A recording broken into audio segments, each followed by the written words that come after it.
Hello दोस्तों, आप सभी का स्वागत है आपके अपने चैनल बीके स्टडी पॉइंट में।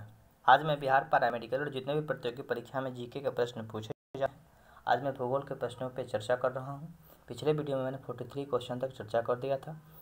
किसी कारणवश वीडियो आने में देरी हो रही थी, इसके लिए मैं माफ़ी चाहता हूँ। तो आइए शुरू करते हैं समय को न लेते हुए।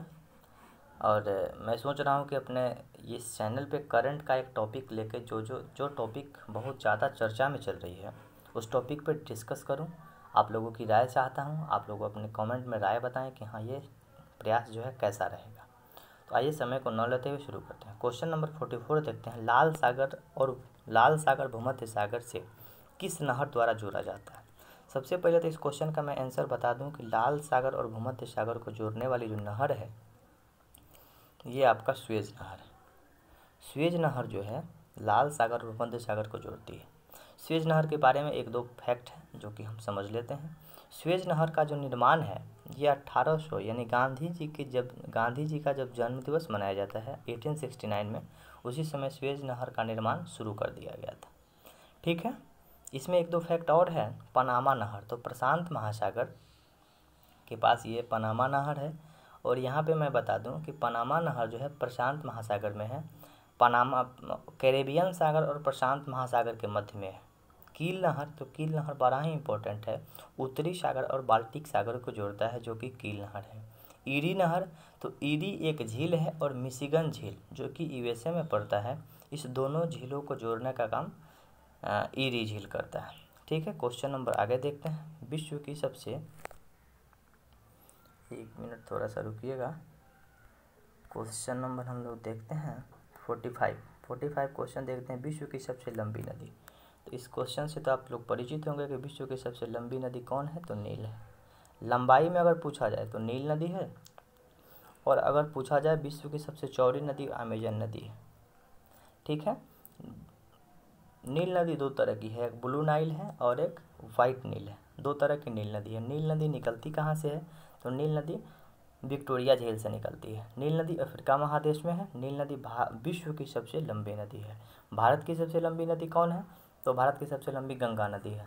ठीक है, अमेजन नदी जो है विश्व की चौड़ी नदी है। सबसे ज़्यादा पानी इसी नदी के पास है, बहा के ले जाती है।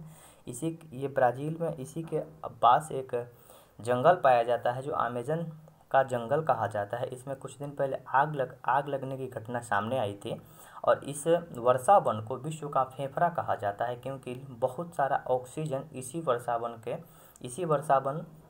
यही वर्षा वन हम लोगों को ऑक्सीजन देता है। ठीक है, क्वेश्चन नंबर हम लोग आगे देखते हैं। क्वेश्चन नंबर देखते हैं 46। बगदाद किस नदी के किनारे है? सबसे पहले देखते हैं कि बगदाद, तो बगदाद इराक को बोला जाता है। तो बगदाद जो है ये टाइग्रिस नदी के किनारे, बगदाद टिग्रिस नदी के किनारे। डेनब्यू, पोटोमैक और हडसन, ये सब भी किसी ऑस्ट्रिया एक देश है जो कि जिसकी राजधानी वियना है, वो डेनब्यू नदी के किनारे स्थित है। क्वेश्चन नंबर देखते हैं हम लोग। क्वेश्चन देखते हैं 47 देखते हैं। विश्व का सबसे ऊंचा जलप्रपात क्या होता है? वाटरफॉल। बहुत ऊंचे स्थान से अगर पानी नीचे की तरफ गिरता है उस स्थान को जलप्रपात बोला जाता है। ठीक है, तो सबसे ऊंचा जलप्रपात जो है विश्व में, इसको गोरचप्पा बोला जाता है। विश्व की सबसे ऊंची जलप्रपात गोरचप्पा है। ककोलत जलप्रपात, तो ये अपने बिहार में है, नवादा में। हुंड्रू जलप्रपात स्वर्ण रेखा नदी पे है जो कि जमशेदपुर में है। और आगे बढ़ते हैं। क्वेश्चन नंबर देखते हैं 48 वायुमंडल में सर्वाधिक मात्रा में उपस्थित गैस, तो वायुमंडल में कौन सी गैस सर्वाधिक मात्रा में उपस्थित है? मैं आपको बता दूं, इस क्वेश्चन का आंसर तो हम लोग का नाइट्रोजन होगा, क्योंकि नाइट्रोजन है कितना परसेंट, तो नाइट्रोजन 78% हम लोग के पूरे वायुमंडल में। कार्बन डाइऑक्साइड कितना है, तो कार्बन डाइऑक्साइड की मात्रा पहले 0.03 हुआ करती थी, लेकिन अब कुछ कारणों से ग्लोबल वार्मिंग के कारण कार्बन डाइऑक्साइड की मात्रा बढ़ रही है, तो 0.04% है। ऑक्सीजन, तो ऑक्सीजन लगभग 21% के आसपास में है, तो सबसे ज़्यादा नाइट्रोजन है।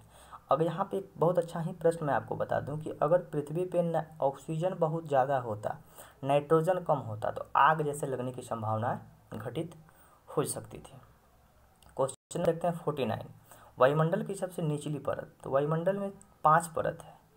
समताप मंडल, ओजोन सबसे पहले निचले परत को हम लोग क्षौम मंडल बोलते हैं, तब समताप मंडल, समताप मंडल में ही है ओजोन परत। इसके बाद मध्य मंडल, तब आयन मंडल, तब बहिर्मंडल। सबसे अंतिम वाले पार्ट को बहिर्मंडल बोला जाता है।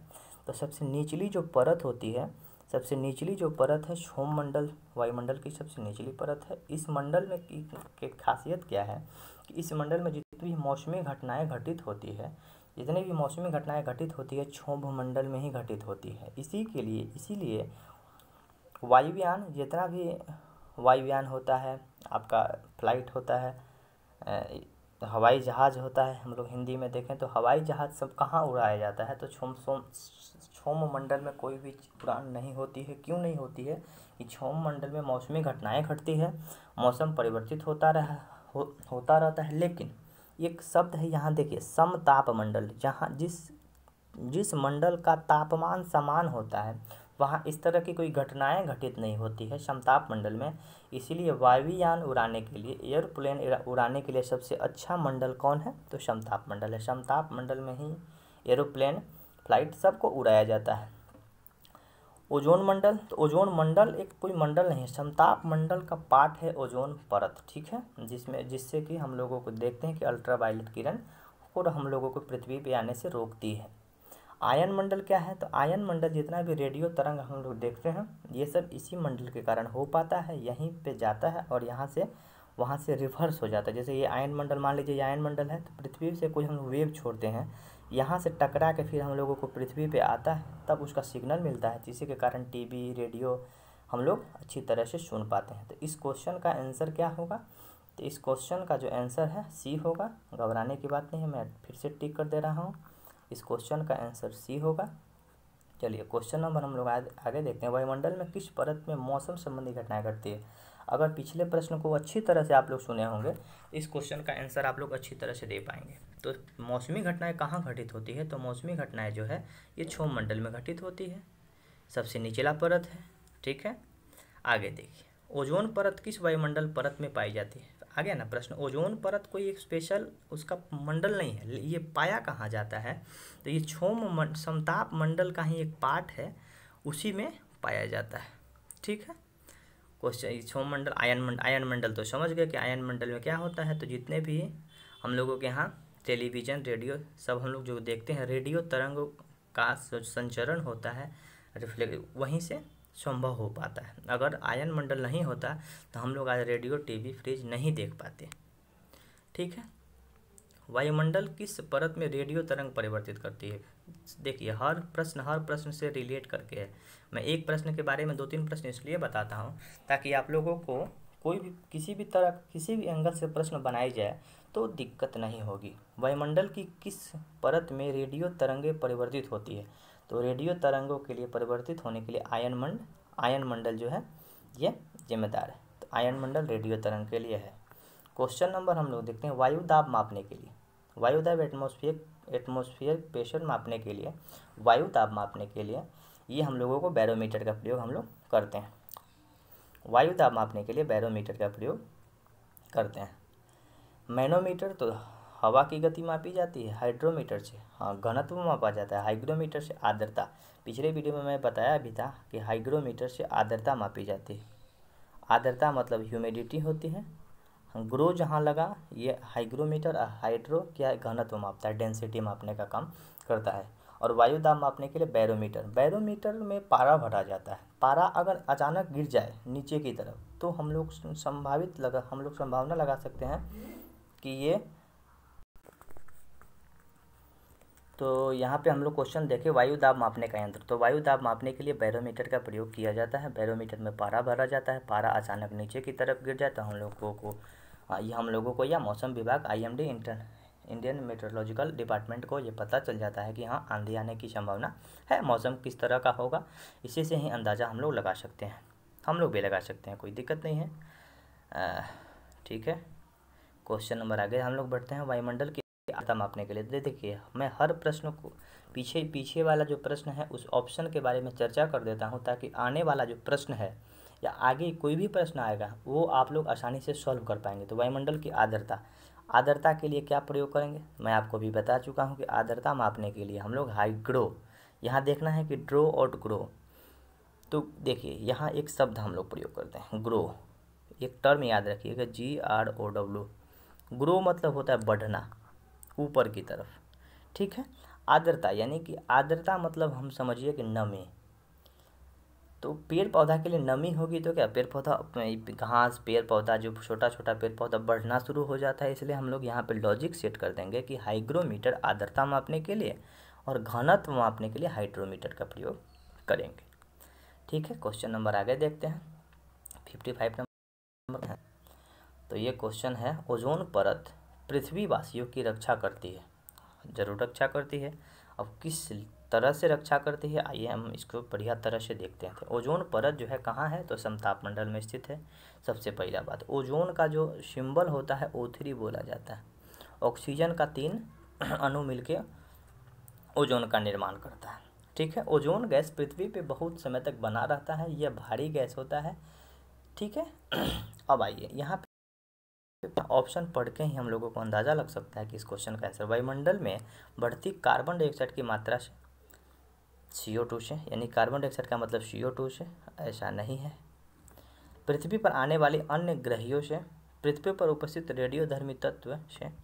आगे का ऑप्शन क्या है, सूर्य से निकलने वाली अल्ट्रावायलेट किरण, सूर्य से निकलने वाली अल्ट्रावायलेट UV रेडिएशन उसको बोलते हैं। अल्ट्रावायलेट किरण को UV रेडिएशन बोलते हैं। इसी से हम लोगों को रक्षा करती है, एक प्रकार का परत है, ठीक है। यहाँ पे है सूर्य भगवान, तो सूर्य की जो रोशनी आती है इससे परावैंगनी किरण निकलती है, इसमें अल्ट्रावायलेट किरण निकलता है। ये आएगा पृथ्वी पे तो आखिर प्रॉब्लम क्या क्रिएट कर सकता है, तो प्रॉब्लम ये क्रिएट कर सकता है कि पृथ्वी पे आने के बाद बहुत सारे लोगों को चमड़ा जैसी बीमारी हो सकती है, बहुत सारा रेडिएशन का संबंधित चमड़ा का बीमारी हो जाएगा, कैंसर संबंधी घटना, कैंसर का जो बीमारी है उसकी संख्या बढ़ने को हम लोग देख रहे हैं। ये सब किसके कारण होता है, तो ओजोन पर सूर्य से निकलने वाली जो अल्ट्रावायलेट किरण है ये डायरेक्ट पृथ्वी पे पहुंचेगी। लेकिन यहाँ पे एक रक्षा करने के लिए हम लोगों का उपकरण, ये रक्षा करने के लिए एक परत है जिसको ओजोन परत बोला जाता है। इस परत को क्या बोला जाता है, तो ओजोन परत बोला जाता है। यही ओजोन परत हम लोगों को रक्षा करती है, किससे, तो अल्ट्रावायलेट किरण से। अल्ट्रावायलेट किरण पृथ्वी पे आ जाएगा तो होगा क्या, तो क्या होगा अल्ट्रावायलेट किरण के आने से, यहाँ पे चर्म रोग जैसी समस्याएं बढ़ जाएगी, कैंसर की समस्याएं बढ़ जाएगी, ठीक है। स्किन कैंसर की समस्याएं बढ़ जाती है और स्किन संबंधी बहुत सारी बीमारी है। ओजोन परत आने से बहुत तरह का प्रॉब्लम हो सकता है, शुगर का भी पेशेंट बढ़ने लगता है, ठीक है। तो मुझे विश्वास है कि ये वीडियो आप सभी को पसंद आ रहा होगा। आ रहा होगा तो लाइक करें, कमेंट करें, बेल आइकन को दबा दें ताकि मेरे द्वारा आप कभी भी वीडियो बनाई जाए उसकी सूचना आपको जल्द से जल्द पहुंच जाए। धन्यवाद। और मैं करंट का टॉपिक शुरू करूंगा, आप लोग कमेंट करके बताएंगे कि कैसा रहेगा। मैं हो सकता है तो आज या कल में एक वीडियो बनाऊँ, जो भी करंट चर्चा में रहेगी उसके ऊपर मैं एक वीडियो बनाऊँगा। चलिए, ओके, धन्यवाद।